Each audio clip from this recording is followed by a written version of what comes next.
Hey, welcome back, stargazers. Hope you're ready for another week of astrology. We're going to be going from the 22nd through to the 28th, and we have got a full week on our hands. I think if I had to sum it up best, I would say that the heavens are very firmly telling us that fortune favors the brave. But I think they're also telling us to have acceptance and love for our own individual personal journeys. Wherever we are in the world, whatever we're doing, we might not be where we think we should. We might not be doing what we think we should, but just love it anyway. So before we get on to the individual aspects, I just wanted to quickly explain for you the concept of the inner and the outer planets. And this is very high level, bear in mind a plethora of books have been written on the subject. But we're just going to break it down very simply so you understand the terms that I'm using and you can kind of like put the pieces together and follow along, as it were. So we obviously have our inner planets. We have Mercury, we have Venus, we have Mars, and they're our lower octaves. They're kind of closer to us. They're closer to the earth as well, closer to the sun.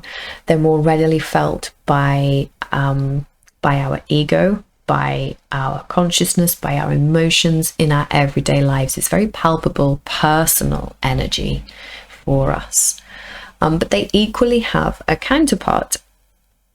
Mercury is being Uranus, Venus is being Neptune, and Mars is being Pluto. And these are the transpersonal planets that we also call the higher octaves. Link the individual or give the individual an awareness, whether it be consciously felt or subconscious in you, but that link to other people, that awareness that we are all consciousness, we are all one and the same thing. So it's very transcendental, it's very spirituated energy that each of us contain, each of us can connect with and tap into if we're so called. And so we have this beautiful intermingling this week and beyond of our inner everyday palpable energies mixing with their higher transcendental consort, if you like. So we don't accord better than or worse than in terms of higher or lower, but rather personal and transpersonal, like one can't exist without the other. They kind of have this symbiosis, the way source energy finds expression within the unique human, and the way the unique human then taps back into the collective and into source.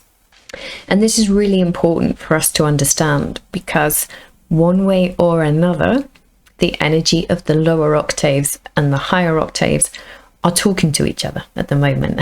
They're all in very kind of close contact. So we have the opportunity to step into that awareness, that collective awareness, that collective arena.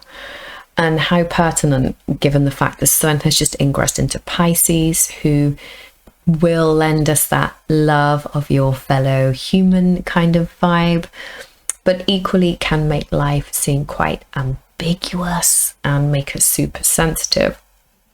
So we have this heightened awareness of the world we're in at the moment. As you can see clearly here, we have Mars trining Pluto at 25 degrees, Mars in Taurus and Pluto in Capricorn. So we have the lower octave in flow with the higher octave and vice versa. So Pluto generally for many of us represents the subconscious desires and the evolutionary process of birth, death, transformation, as well, of course, as a desire for power and for security.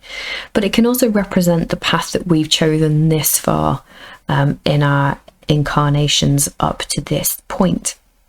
It can represent our soul evolution, and it can equally represent our subconscious sources of emotional security, and equally what we've suppressed this far to survive, what we've shoved into our subconscious and bottled up. So as a transient collective experience right now, Pluto is in Capricorn, the cardinal earth sign. And as we've said oodles of times before, with Capricorn, we find our voice of authority, we find societal structure and control, as well as being questioned on what matters. In its most valuable form, Capricorn is able to bring society together, to provide that structure it needs to support the various components within society. And we can see unification or cohesion in correlation to our medical astrology, where Capricorn or Saturn rules the cell structure. And interestingly, actually, both Saturn and Pluto together rule the spine, without which we'd be in trouble, really. So we have this lovely fortifying energy that Pluto in Capricorn can bring. But on the other hand, I personally can also see Pluto in Capricorn as Napoleon syndrome. The need to control, the need to constrict, the need to tell people what to do so the source of power feels safe. Actually, it's the Pluto that needs to feel safe in its power. So it will tell you what to do in order to keep that up. Thank you very much, clap and good night. When really we all know that evolution comes with change, and it comes with stepping out of the comfort zone. I mean, how you do that is often up to your subconscious, more often than not, but it is a necessity, that need to break free of constriction. It's the only way we make progress. So that's the kind of dual sides we have of Pluto going on at the moment. Then if we look to Mars, normally with the octave relationship that we just discussed, he would take the baton passed on from the subconscious desires in Pluto to make manifest and known in the real world. And how well that works for you generally, of course, is largely dependent upon how the two interact in your natal chart. In Mars, we have energy that we're very consciously aware of. It can be our bravery, how we initiate and break new territory. It's our energy, our pioneering energy, I guess. Mars, of course, being associated with Aries and the first house. It's first out, if you will. But it also carries this fear aspect, because being first out, Mars is peerless, you know? He's got no friends to turn to at his side. He's got no wingman to check in with to make sure he's okay.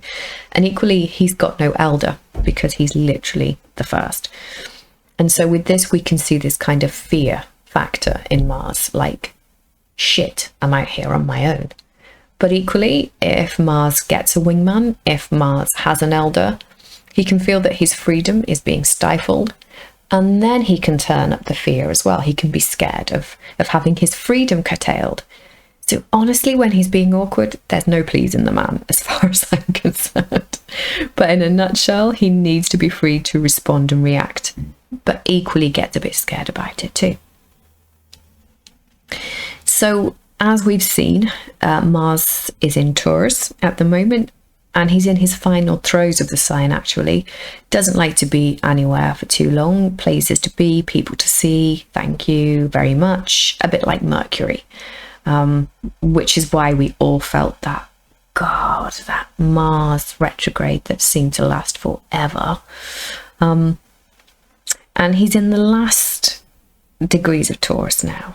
And remember, in Taurus, he wants us all to focus on being embodied, to focus on ourselves, on how we survive, how we thrive, how we relate to ourselves. We can break most new ground. We can be of service best, focusing on our individual worlds, rooting ourselves and feeling safe. And he's moving into Gemini soon, which we'll talk about probably next week. But before he leaves, he's offering us a cracking gift if we want it. Pluto, on the other hand, is staying put until 2024 though, guys. Sorry about that.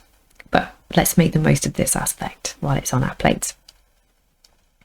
So what we're seeing here then is we're seeing this transformative me first Mars energy receiving flow from Pluto, and equally power hungry control structure Pluto receiving energy from Mars.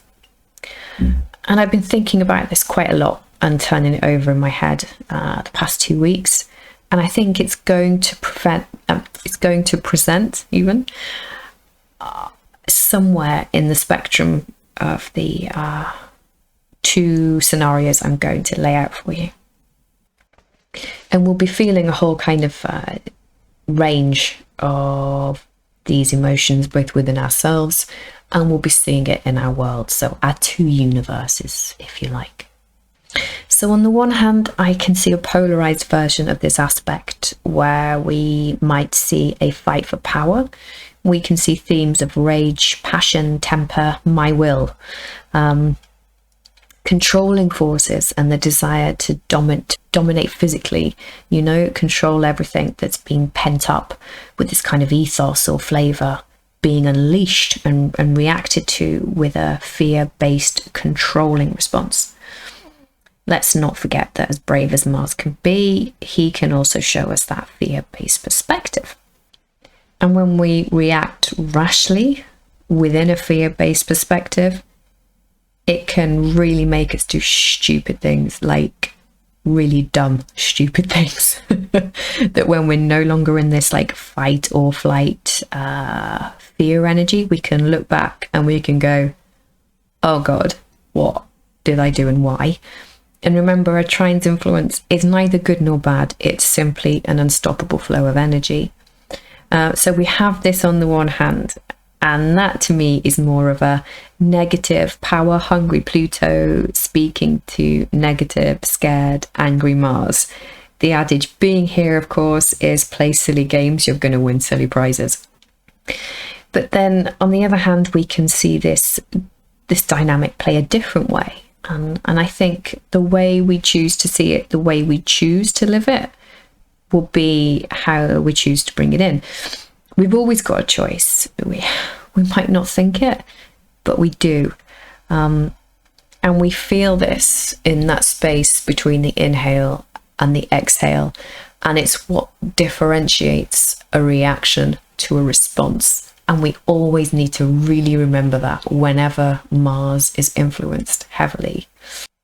So we do have a choice, but exercising that choice means not impulsively reacting, which I know can be hard. I know. So if we look at a more beneficial way of perceiving this energy, it can really speak to hidden courage, transformation, and that gut feeling that it's like, now is the time for me to act. If you think about the subconscious soul being in communication with our action, as in Pluto being in communication with Mars, there's this really nice connection to our gut instinct, a connection, a surfacing of our subconscious desires. I think it really, really speaks to hidden courage.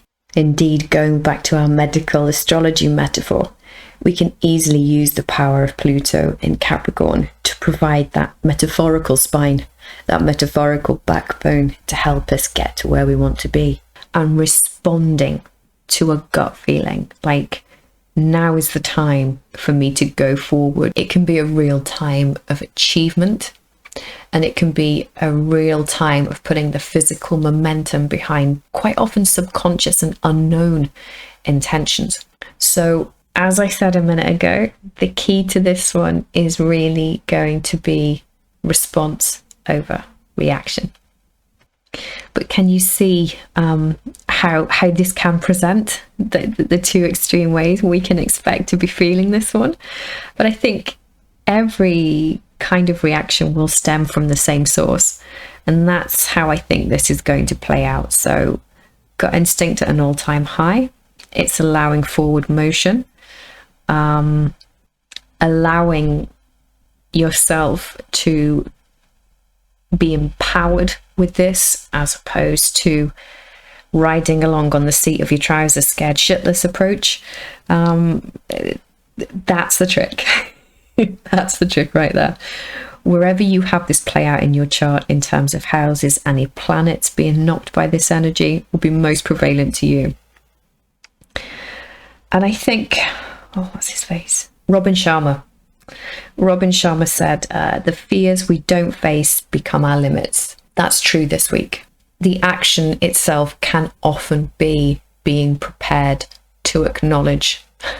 It doesn't mean you have to run off and do something physical, as much as Mars likes that. But the action of acknowledgement, acknowledging your fears, that takes bravery in itself. So remember that.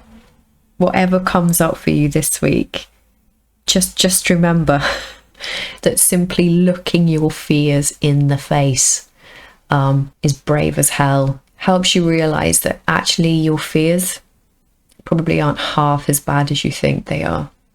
Certainly when you refuse to allow your Mars to be pulled along with that fear-based perspective, when you use your Mars for your own personal empowerment, as opposed to providing a response that Capricorn plutonic energy of a more negative persuasion really wants to rise in you. Yeah, just remember that. You are actually way braver than you know. So if you need some help in harnessing this aspect the right way, and I think we probably all do, take a tip from the moon.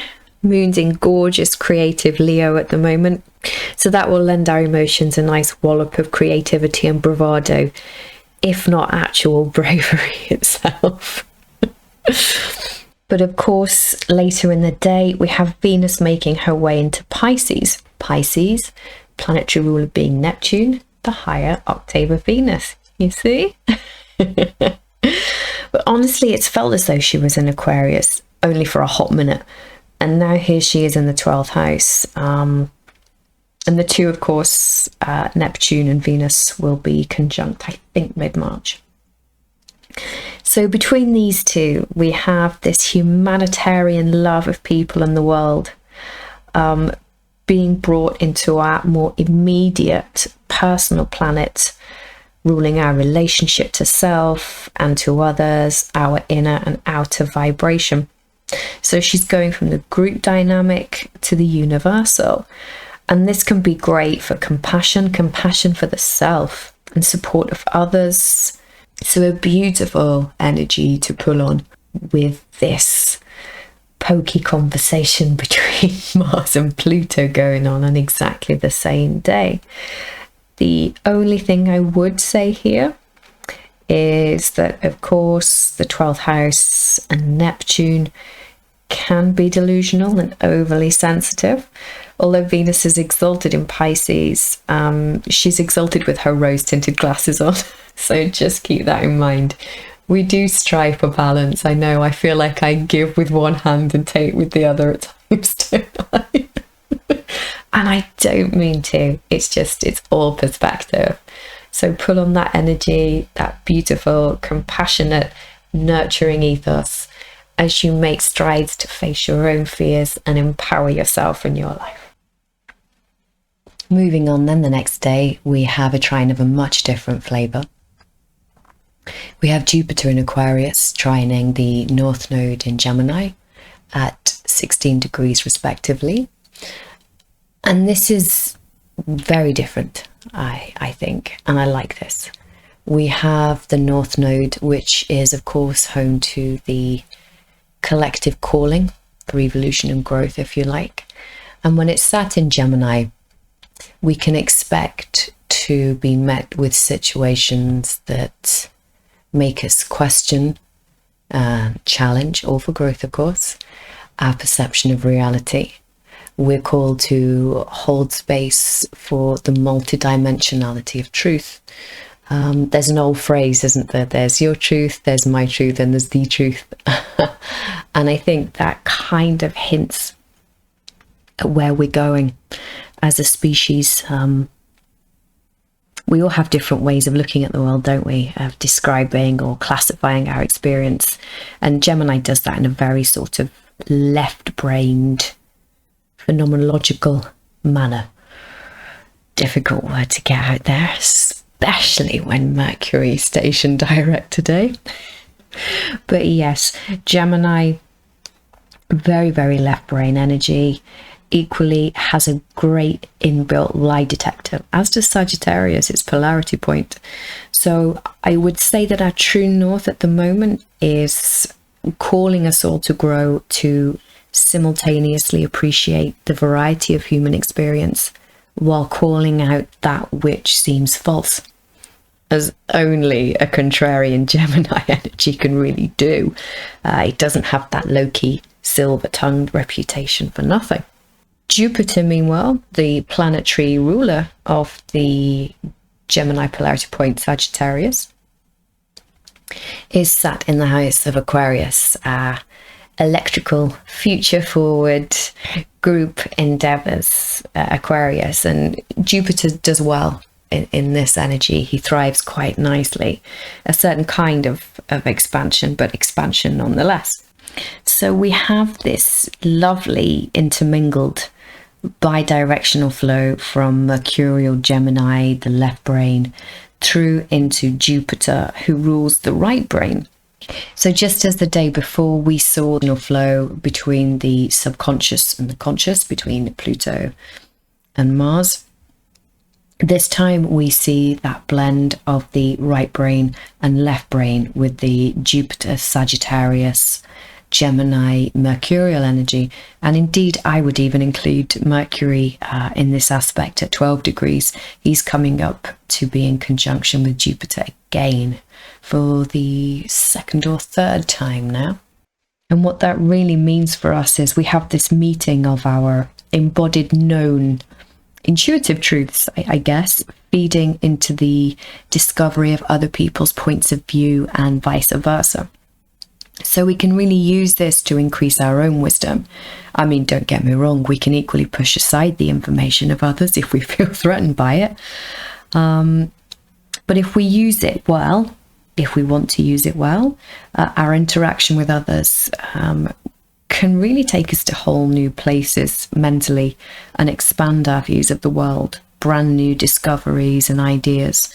And I quite like this one, especially as we said, we've got Gemini so close to Jupiter at the moment, and it's recently been retrograde, just coming out of its shadow period now. So it's been acting in a more sort of abstract manner, more similar to the right brain. So this is a very complementary aspect. I think we can find 100 plus different ways to do things.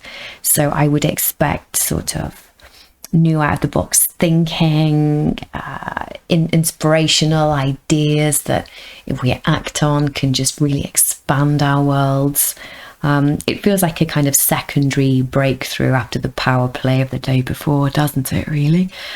No advice from me whatsoever on this one, other than simply enjoy it, go nuts, get your curious on, you've earned it. And it feels like a kind of nice follow-on really from all that energy we had early to mid-February, where we were perhaps changing the people we felt more akin to. We were aligning more with people who shared our ideals, shared our philosophies, shared our way of seeing the world. And that began to be expanded under Mercury retrograde, and this just feels like a natural continuation of that one. So yeah, this is a cool one. Enjoy. And lastly, on the 27th, we have a full moon at 8 degrees Virgo. And as most of you probably know, with conjunctions and with the synodic cycles, I look at the Sabian oracles, as I found time and time again they've been so useful in gaining clarity on the direction to take myself, how to advise others, and how to focus, where to put my intent. So with our full moon then, we're at our fullest emotionally, the moon being its most illuminated and opposite the sun. Our emotional states are also illuminated, and we are literally, if you imagine it, we're literally sitting between the energies of the sun and the moon, or the masculine and the feminine, or the logic and the intuition, or the left brain and the right brain, you see? So a great time of release, this particular full moon, offering up that which we no longer wish to experience, seeing the culmination at this halfway point of everything we've been intentionally setting out to experience. So all of this lunar energy in February falls in Virgo's domain, with the Sabian symbol of first dance instructions. And I think that's bloody brilliant. And a real lesson to all of us with a lot of Virgo energy. I have 3 planets in Virgo and a South Node in the 6th, so I do count myself here too. Virgo is typically really good at giving themselves a hard time and being overly critical. It's always well meant, mostly at least, as Virgo wishes to make things as good as they can, often forgetting, however, that everything is a process and perfect is non-existent. So imagine this mentality the first time they are told how to do something. You know, the pressure Virgo can put on itself to get right and perfect can often override the simple fact that practice and effort is what it really takes to hone a skill and to be proud of a creation. In fact, the reward is in the effort. Remember that this full moon, wherever and whatever you have achieved, be proud. You're still here. You are still going. And in the craziest of times, you are still here. I think Jeff Wolf's advice to Virgo when they're busy being so aware of everything that they're not, that they're in the middle of yet another existential crisis, staring into the void. The simplest of advice is to just put one foot in front of the other and keep going, which is perfect for the first dance lesson instruction, right? So I think on that note, we'll sign off, and I'm going to dedicate this full moon to you, Jeff Wolf, wherever in the cosmos you're residing. Take care, guys, and big love to you.